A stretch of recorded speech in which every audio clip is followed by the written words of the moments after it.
Není u nás mnoho průmyslových provozů, které by navštívil někdo z církevních představitelů. Některým z nich je však toto prostředí blízké, protože v něm strávili část života. Bylo tomu tak rovněž u kardinála Dominika Duky.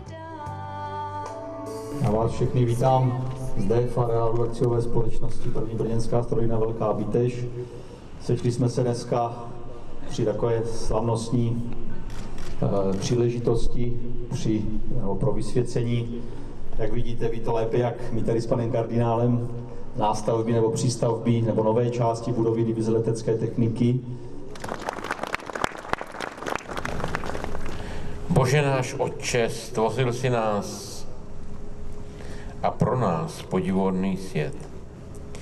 Prosíme, abys milostivě požehnal a tyto nové prostory i celé strojírny, kde se v práci konstruktérů, řemeslníků i všech dělníků snoubí lidská zručnost s intelektem a tradicí mnoha generací.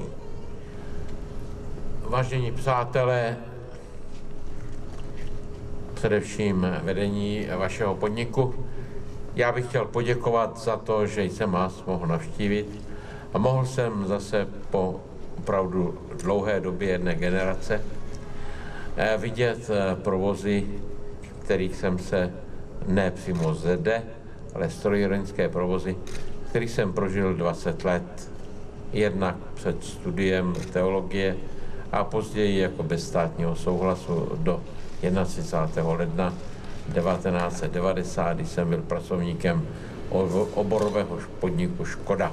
Záleží skutečně na tom, zda vedení podniku a jeho konstruktéři, inženýři a celé vlastně vedení, ale spolu i s ostatními pracovníky dokáže pochopit novou situaci a nový vývoj.